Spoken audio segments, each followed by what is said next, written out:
Hello friends, आप सभी का हमारे YouTube channel study oriented for teacher पर स्वागत है। इंग्लिश ग्रामर में हम आर्टिकल्स को पढ़ रहे थे। आर्टिकल्स में आर्टिकल द से रिलेटेड हमने प्रीवियस वीडियो में 21st रूल्स को कवर कर लिया था। आज हम इसी टॉपिक को आगे बढ़ाएंगे और आर्टिकल द से रिलेटेड हम टोटल 25 रूल्स को करेंगे। एंड अगर आपने 25 रूल्स कर लिया, यानी सभी वीडियोस को वॉच किया और एक बार या दो बार रिवीजन कर लिया, तो मैं उम्मीद करती हूँ कि आर्टिकल 10 से रिलेटेड कोई भी क्वेश्चन आपका गलत नहीं होगा। And then article A and an को हम पढ़ेंगे।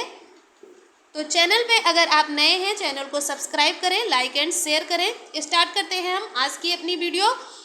रूल नंबर 22 को हम पढ़ते हैं। रूल नंबर 22 क्या कहता है ये जानते हैं। Rule number 22। रूल नंबर 22 का नाम दिया हमने इन्वेंशंस। इन्वेंशंस। अगर किसी सेंटेंस में इन्वेंशन लिखा हुआ मिल जाए एंड उसके बाद नाउन आए, तो नाउन के पहले आर्टिकल द का यूज करेंगे। एग्जाम्पल कैसे बनेगा इसका? Who invented dash mobile phone.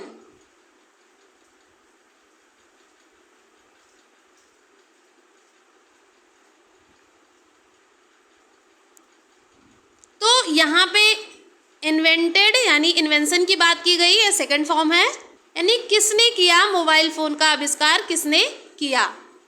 तो यहाँ जो मोबाइल फ़ोन होगा इसके पहले आर्टिकल द का यूज किया जाएगा। क्लियर है फ्रेंड्स? एक अदर एग्जाम्पल लिख लेते हैं। हु इन्वेंटेड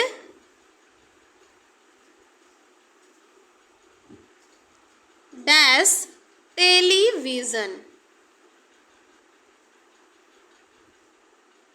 तो यहाँ पे हमें नाउन मिल गया टेलीविज़न, इसके पहले हमें इन्वेंटेड शब्द मिल गया, तो टेलीविज़न के पहले आर्टिकल द का यूज़ हम करेंगे। Who invented the television. Last में क्वेश्चन मार्क, क्योंकि ये इंटेरोगेटिव सेंटेंस है तो लास्ट में हम क्वेश्चन मार्क को जरूर लगाएंगे। लेकिन फ्रेंड्स यहीं पे एक कंडीशन है कि अगर काउंटेबल नाउन के बारे में बात कर रहा हो तो उस कंडीशन में हम काउंटेबल नाउन के साथ हम आर्टिकल ये या एन का यूज करेंगे। कैसे? बट काउंटेबल नाउन, यानी कि जैसे हमने प्रीवियस सेंटेंस में पढ़ा हु इन्वेंटेड द टेलीविज़न, तो यहाँ टेलीविज़न के इन्वेंशन की बात कर रहा है कि किसने इसका आविष्कार किया। लेकिन अगर काउंटेबल नाउन में सेंटेंस हो, इन्वेंशन की बात ना करके काउंटेबल नाउन की बात करें, जैसे सेंटेंस के माध्यम से हम समझते हैं my father has brought a television, तो यहाँ टेलीविज़न के पहले आर्टिकल ए या एन का यूज़ करेंगे। वो सेंटेंस के प्रोनाउंसिएशन पे डिपेंड करता है कि जो जैसे इसमें टेलीविज़न दिया गया तो यहाँ पे आर्टिकल ए का यूज़ करेंगे। क्या सेंटेंस बना? माई फादर, नेक्स्ट पेज पे लिखते हैं, my father has brought a television. मेरे पिता ने एक टेलीविज़न खरीदा। तो यहाँ काउंटेबल नाउन की बात हो रही है, यानी एक टेलीविज़न खरीदा। कोई टेलीविज़न खरीदेगा तो एक ही खरीदेगा, तो यहाँ काउंटेबल नाउन की बात हुई, इस वजह से यहाँ पे आर्टिकल द का यूज़ नहीं करेंगे, बल्कि आर्टिकल ए का यूज़ करेंगे। अगर इन्वेंशन की बात की होती तो वहाँ आर्टिकल द का यूज़ किया जाता। आई होप ये रूल आप लोगों को अच्छे से क्लियर हुआ होगा। अब हम नेक्स्ट रूल पे चलते हैं और रूल नंबर 23 हमारा क्या कहता है उसके बारे में जानते हैं। रूल नंबर 3 है म्यूजिकल इंस्ट्रूमेंट।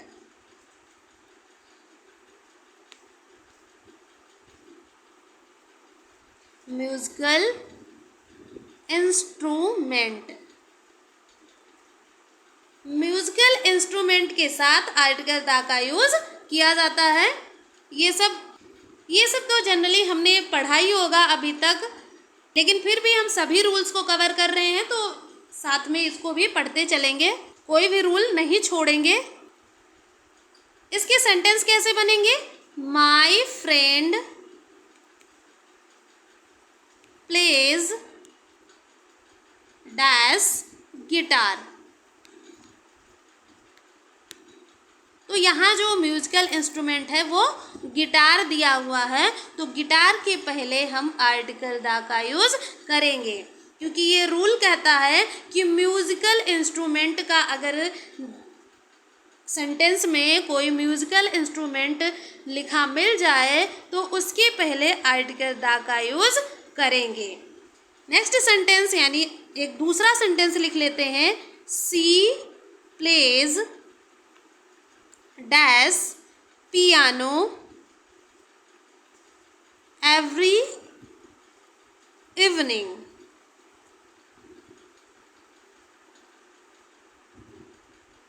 इसमें पियानो जो कि एक म्यूजिकल इंस्ट्रूमेंट है, इसके पहले आर्टिकल द का यूज़ हम करेंगे। सेम कंडीशन इसमें भी है जैसे हमने इन्वेंशन वाले में पढ़ा कि अगर काउंटेबल नाउन के रूप में शो करता हो जो म्यूजिकल इंस्ट्रूमेंट है, इसका नाम यानी म्यूजिकल इंस्ट्रूमेंट काउंटेबल नाउन के रूप में शो कर रहा हो, तो वहाँ हम आर्टिकल द का यूज़ ना करके आर्टिकल ए का यूज़ करेंगे। अगर सेंटेंस में म्यूजिकल इंस्ट्रूमेंट काउंटेबल नाउन के रूप में शो कर रहा हो तो उस कंडीशन में हम आर्टिकल द का यूज़ ना करके आर्टिकल ए का यूज़ करेंगे। कैसे? सेंटेंस के माध्यम से समझते हैं। My friend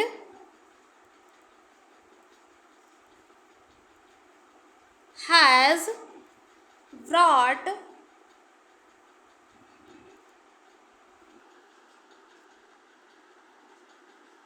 guitar. तो यहाँ पे काउंटेबल नाउन की तरह गिटार का यूज़ किया गया है। मेरे मित्र ने एक गिटार खरीदा, तो इसलिए आर्टिकल ए का यूज़ किया जाएगा, ना कि आर्टिकल द का। क्लियर है फ्रेंड्स? अब हम मूव करते हैं रूल नंबर 24 पे। रूल नंबर 24 क्या कहता है? Political parties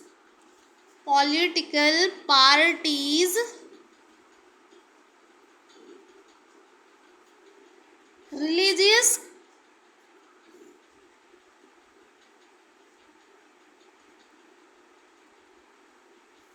communities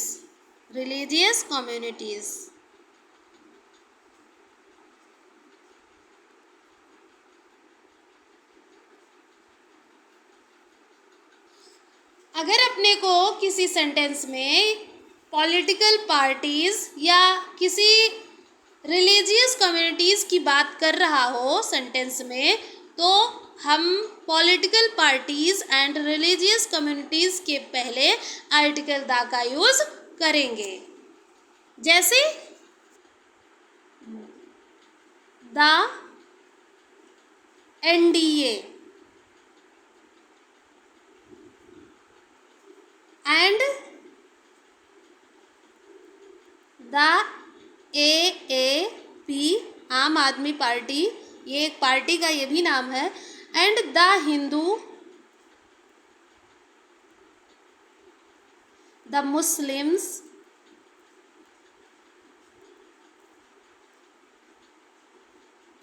the Christians.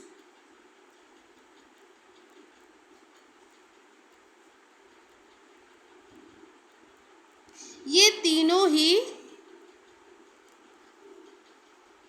Religious community को दर्शाती हैं।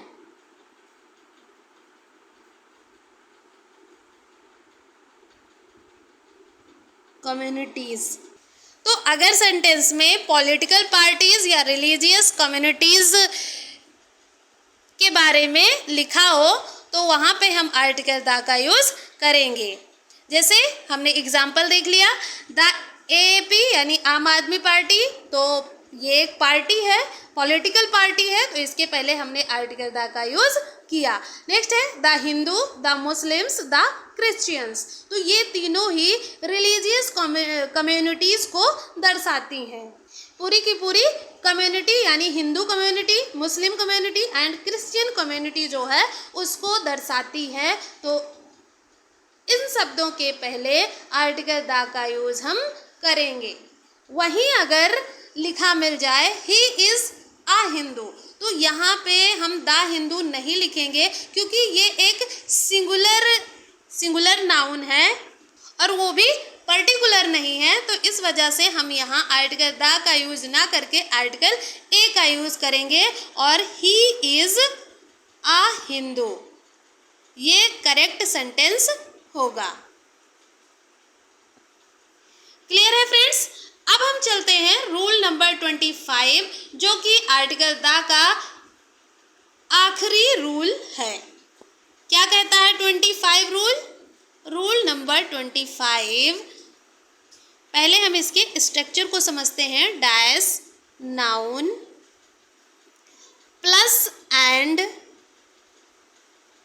Plus dash and noun plus noun, verb जो हो वो प्लूरल हो।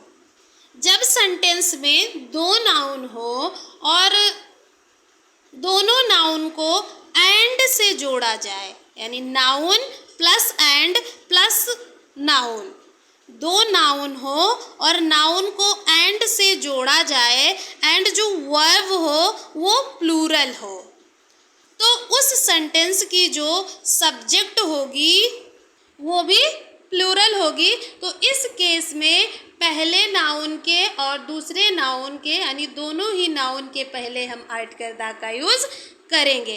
कैसे? Noun plus and plus noun, तो दोनों ही नाउन के पहले हम आर्टिकल द का यूज़ करेंगे क्योंकि एंड से जोड़ा गया है और जो वर्ब है वो प्लूरल है। अब हम इससे रिलेटेड सेंटेंस को लिखते हैं, फिर अच्छे से समझेंगे। सेंटेंस कैसे बनेगा? Dash principal and dash chief guest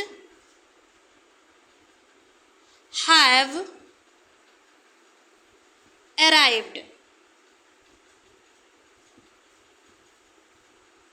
तो यहाँ पे फर्स्ट नाउन प्रिंसिपल और चीफ गेस्ट दो नाउन आए और दोनों ही नाउन को एंड से जोड़ा गया एंड जो वर्ब आई वो प्लूरल आई हैव। तो इस कंडीशन में प्रिंसिपल के पहले भी आर्टिकल द का यूज़ करेंगे एंड चीफ गेस्ट के पहले भी हम आर्टिकल द का यूज़ करेंगे। तो रूल नंबर 25 यही कहता है कि अगर दो नाउन सेंटेंस में दो नाउन हो और दोनों ही नाउन एंड से जोड़ा जाए, दोनों ही नाउन को एंड से जोड़ा जाए एंड जो उसमें वर्ब हो वो प्लूरल हो, तो अगर वर्ब प्लूरल होगी तो सब्जेक्ट भी प्लूरल होगा क्योंकि दो नाउन है यानी दो सब्जेक्ट हैं, तो सब्जेक्ट तो एंड से वो भी जुड़ा है तो सब्जेक्ट तो प्लूरल हुआ ही हुआ। तो इस वजह से दोनों ही नाउन के पहले हम आर्टिकल द का यूज़ करेंगे। तो ये बनी structure, the noun plus and plus the noun and जो वर्ब आएगी वो प्लूरल आएगी। ये पार्ट ये है। अब हम इसके पार्ट बी को देखते हैं। पार्ट बी कहता है dash noun plus and plus dash noun, verb singular.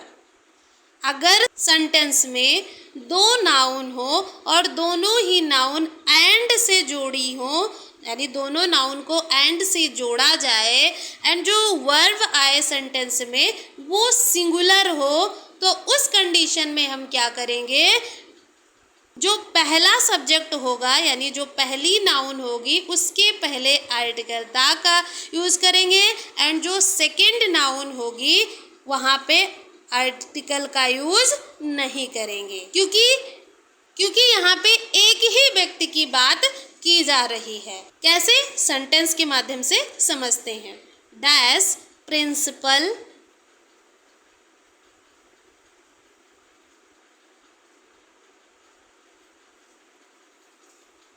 And dash chief guest has arrived. Principal and chief guest has arrived. Noun and noun यानी सब्जेक्ट एंड सब्जेक्ट, यहाँ पे दो subject दो नाउन की बात की गई, जो वर्ब आई वो सिंगुलर आई, यानी यहाँ पे एक ही पर्सन की बात की जा रही है, इसी वजह से सिंगुलर वर्ब आई है। तो पहले वाले नाउन के पहले हम आर्टिकल द का यूज़ करेंगे, बट जो एंड के बाद वाला नाउन है उसके पहले हम आर्टिकल का यूज़ नहीं करेंगे, क्योंकि यहाँ बात एक ही पर्सन की हो रही है। The principal and chief guest, principal और चीफ गेस्ट जो है वो एक ही पर्सन है, इसी वजह से यहाँ हैज़ का यूज़ किया गया है, यानी वर्ब जो है वो सिंगुलर है। जबकि पिछले सेंटेंस में हमने पढ़ा था the principal and the chief guest have arrived, वहाँ पे जो सब्जेक्ट थी वो भी प्लूरल थी और जो वर्ब थी वो भी प्लूरल थी। एक बार फिर से समझ लेते हैं, अगर दो नाउन की बात कर रहा हो किसी सेंटेंस में, जब दो नाउन को एंड से जोड़ा जाए और जो वर्ब आए वो प्लूरल हो तो सब्जेक्ट भी प्लूरल होगा, और इस केस में हम पहले नाउन के साथ और दूसरे नाउन के साथ दोनों के साथ ही आर्टिकल द का यूज़ करेंगे। वही जो सेकंड हमने पढ़ा, जो इसका सेकंड पार्ट, उसमें क्या पढ़ा कि जब दो नाउन को एंड से जोड़ा जाए और जो वर्ब हो वो सिंगुलर हो तो सेंटेंस की जो सब्जेक्ट होगा वो भी सिंगुलर होगा। तो इस केस में हम पहले वाले नाउन के साथ तो आर्टिकल द का यूज़ करेंगे, लेकिन दूसरे वाले नाउन के साथ हम आर्टिकल का यूज़ नहीं करेंगे। क्लियर है फ्रेंड्स? तो इसी के साथ हमने आर्टिकल द से रिलेटेड टोटल 25 रूल्स को कंप्लीट किया। अब हम पढ़ेंगे आर्टिकल ए एंड एन के बारे में, लेकिन वो हम नेक्स्ट वीडियो में पढ़ेंगे। तो आप लोग वीडियो देखते रहिए, अपनी प्रिपरेशन जारी रखिए। मिलते हैं नेक्स्ट वीडियो में। Till then bye bye.